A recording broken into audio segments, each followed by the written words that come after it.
So here's a great way to make sure that your courses that you're taking at your community college are transferring over to the university the correct way. And of course, this is again for Oregon State University, but your other institutions should have these available as well. So if we're talking about transferring credits from Lynn Benton Community College, we go here, click on all OSU articulations, and they're going to tell us what Lynn Benton's classes will transfer over into Oregon State, which ones will, which ones won't, and how they do it. So I'm going to give you an example first off of, let's do, and maybe Jose can help me a little bit again, because I think the LTT means that it's just going to go as an elective, right? It's not going to go to a specific class. It'll come in as a lower division transfer credit, and so. But not necessarily specific towards a degree, a class in their degree. No, typically it won't.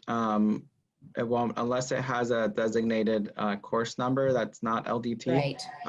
It doesn't mean that it's not worth anything because it'll still show up on your transcript. It might just end up falling into that electives category. Electives category, right? And what happens to a lot of community college students, and why we really encourage you to be aware of this, is that you end up with way more electives than you need when you get to the university. So we really like to encourage our community college students to be very aware of that. And that's why we teach you how to read these articulation tables. Go ahead. Yeah, it can be super, super valuable to be dual enrolled and take classes at a community college because one, it's going to save you money along the way. And then two, it might provide more flexibility if you can't find that course at OSU that works for your schedule.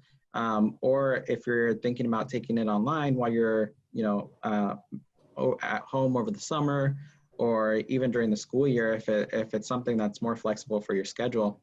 There's a lot of really good benefits to taking the classes through the dual enrollment program at a community college. But the one thing you have to keep in mind is you have to be very intentional and have a plan for what courses specifically you're going to take at the community college and what purpose they're going to fill at OSU. So are they going to go towards your degree? Are they going to go towards your electives?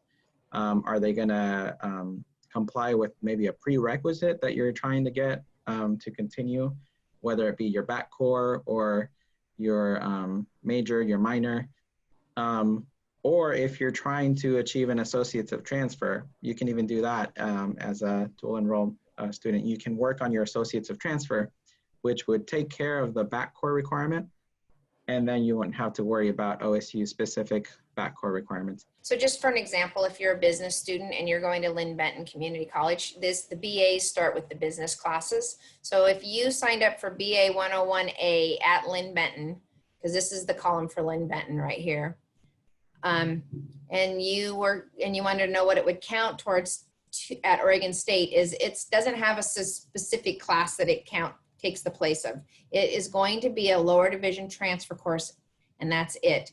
And it's going to count as a business foundation. And you will need a couple of electives for business classes. But again, like we're saying, you don't want to do too many of these that just have an LTD on them. So it'd be a lot better if you come in and are much more specific about what courses you take at Lynn Benton that you know are going to transfer over as another course number for Oregon State. So let's say we need Principles of Accounting. We take BA 211 at Lynn Benton, Principles of Accounting, Financial, and we come over to see what it is at Oregon State. It's 211 at Oregon State as well, and it's Financial Accounting.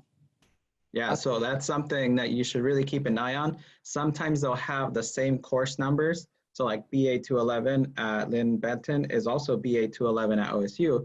That's not always the case. It could be BA 211 yep. at Lynn Benton, and maybe at OSU that could end up looking as BA 222 or something like that. Really quick here, like if you take business law at Lynn Benton, it's 226, and you're like, cool, so I can get my business law class. It will still count at Oregon State, but it's going to be BA 230, and it's going to count as business law 1. They're called something differently, but they'll meet the same requirement. Yeah, so it looks like Lynn Benton and OSU are aligned pretty well. COM 111 is a really common course that's required for students. And so, yeah, it's public speaking on both sides. Some Yeah, places then it's called something else, but yeah. right. But when you get into 112, which is another one that's usually required often, it's Intro to Persuasion at Lynn Benton, and it's Argument and Critical Discourse, and it's COM 114 at OSU. So it's just some of those things that are really important to kind of keep in mind and pay attention to. Yeah, another thing to really keep in mind there is when you're taking classes at a community college, but you're planning to take those to a university, make sure you hold on to your class syllabi, because those can come in really handy if for some reason you have to challenge a decision by the university to not accept or reject any incoming credits from the community college. If you ever go into your degrees or your student history and see, oh, I'm missing a certain credit, but I'm pretty sure I took that at the community college. And then you go back and check and wonder, oh, I wonder why that's not fitting that requirement. It seems like what I took before is exactly what they're asking for. If you bring that syllabus and challenge it and talk to your advisor, there's a good chance that they might waive it and approve whatever you took at the community college. You just have to demonstrate that it's actually the content that they're making sure that you took.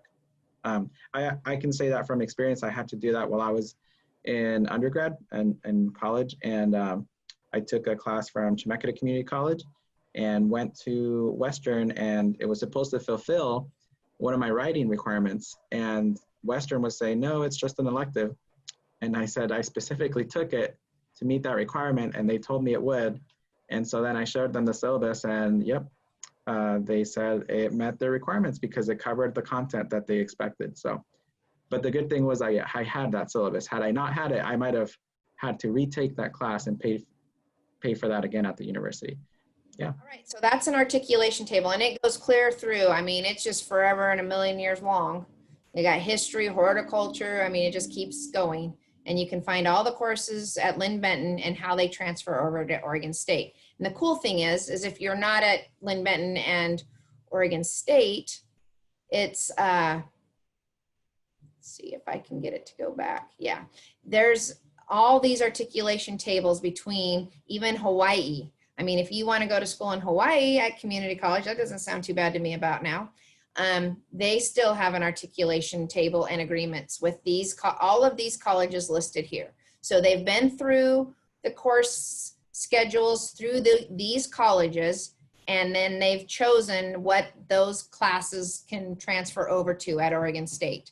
So even if you're transferring from University of Oregon, you can see what classes from University of Oregon are going to transfer over to OSU. Because sometimes we get students that transfer from other universities and not just community colleges. So that's just something to keep in mind. So going hand in hand with the degree articulation tables or course articulation tables, there's this really nifty tool called Find Your Major.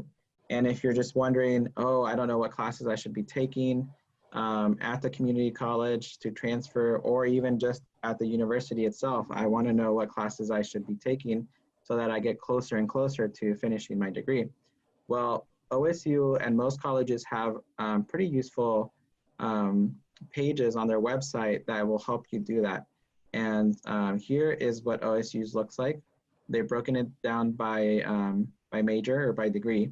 And you'll see that there's a really long list of useful resources. At Oregon State University, each college does their own.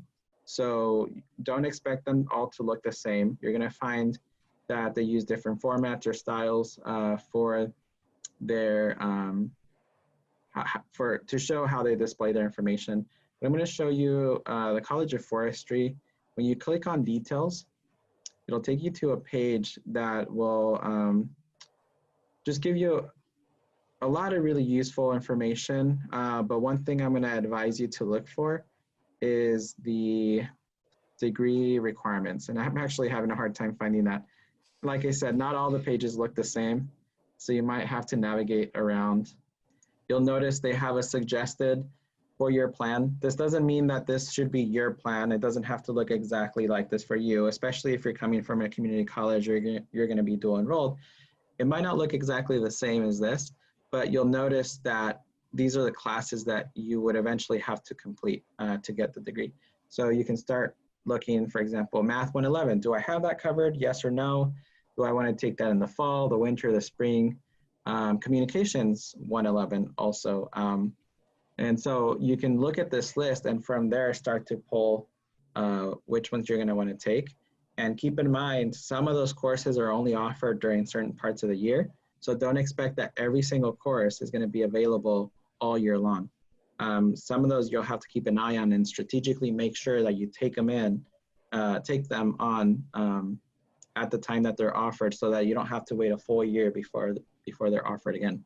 So those that are only offered during select parts of the year, you want to prioritize, but then the other ones, you'll have more flexibility so you can move them around your plan for each year. When you start your college plan, it's really good to look ahead and kind of try to map these out, but don't be super rigid or strict with yourself. If you can't take Math 111, the term you wanted, you'll be able to take that eventually, unless it's a pre-requirement. If you, in order to get to a certain class, have to take that class first, then you might want to take it sooner rather than later so that you don't have to postpone the other classes you're going to be required to take. Yeah. I hope that makes Most sense. I think because like most likely they're going to have a 111 and 112 before they can take 241 on that particular. Exactly. Yeah. Just So as an example. if there's a series of courses, then you'll want to make sure you get some of those earlier ones done. Here we go. Required courses. It was actually in the top 10. Courses. Yeah, that's different than the 4-year plan. Yeah, and so I actually prefer this because Me too. To me, it's like a little checklist that I can just run through and check off. Yeah. Yeah, so these I mean, the are 4-year plan's not a bad thing to kind of map out, but right. It's definitely not, like you said, you can't stay rigid to it. No, because you can plan for that, but it doesn't always work out that way. If you can't get into a certain class, you're going to have to wait to take it a different term. Yep. So this one actually looks a little different. And like I said, it's more like a checklist. So it'll show you the classes you're required to take, but it also shows you the classes that are like the prerequisites. So on one side, you see the title of a class you need to take, but then you also see the pre-requirements. And so for financial accounting, BA 211, you actually need to have math 111, 241, and 251 done before you can get into that class with the C- or above. And that's where it shows them that, where it shows that little C- afterwards. Yep. Yep, right there. C- means you have to have a C- or better in those classes to be able to be led into the BA 211. Yeah, and that seems to be the standard for prereqs. Some higher prereqs will say just a flat C, no C-. Yep.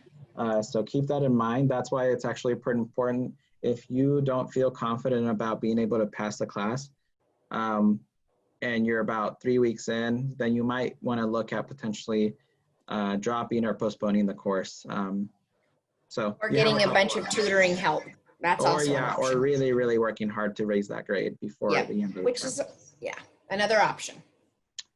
Yeah, I wouldn't encourage people to drop just because they're struggling, but right. You gotta know yourself and be realistic with yourself of what you can do. So that's that. Some of these also offer transfer guides. So if you're actually coming directly from a community college or you're looking to do the dual enrollment, those can become pretty useful. I'm going to look at the agricultural sciences as an example here. And I'm going to pick on Temecula Community College. So let's say we're looking at agricultural food and business management. So here's a really nice, actually I hadn't seen this one before, but this is a really nice version because it'll tell you exactly what the requirements are that you can take at Temecula Community College and what they're going to be called at OSU. So some of them are not available, and that's really nice to know straight off the bat because you don't have to then search for something that's not going to be offered at Temecula. But OSU will require you to take Economics 201, and turns out Temecula offers it. And then there's this other set of classes. So these types of guides are really, really useful because they give you all the information you'll need in a really nice visual format. So if you're at a community college or you're dual enrolled, check these out because they're gonna come in real handy when you register for classes. Very nice. And again, that site is called Find Your Major for It's OSU. really cool. Yeah, it might be called something else at other colleges or universities, but now you know, for OSU, it's called Find Your Major. Awesome. Well, I think honestly that pretty much covers everything on registering for classes. Hopefully that's some really helpful information. And again, we really want to reiterate, don't be afraid to get a hold of your advisors, your open campus coordinators if you need help. Also, upperclassmen, if you have friends that you know that go to OSU, they are very helpful, especially they also know a lot about different professors and what they require. And part of learning to be in college is learning what professors want, and different professors want different things. And some students do better with different professors and their teaching styles. So that's really great information that you can gather from upperclassmen or friends or family that you have that have been to OSU recently. So anyway, that's about the only other tip or trick I could think of about registering. And the last thing is, if you just feel stuck or don't know what to do, don't hesitate to contact your advisor, because at the end of the day, that's what they're there for, is to help you, especially that first, first term or that second term where you're just learning the ropes and just trying to figure out what to take, how to register, how to lift your holds, all of that. When in doubt, just contact your advisor. Yep, perfect. Ask for help. Don't be afraid to ask for help. Always ask for help.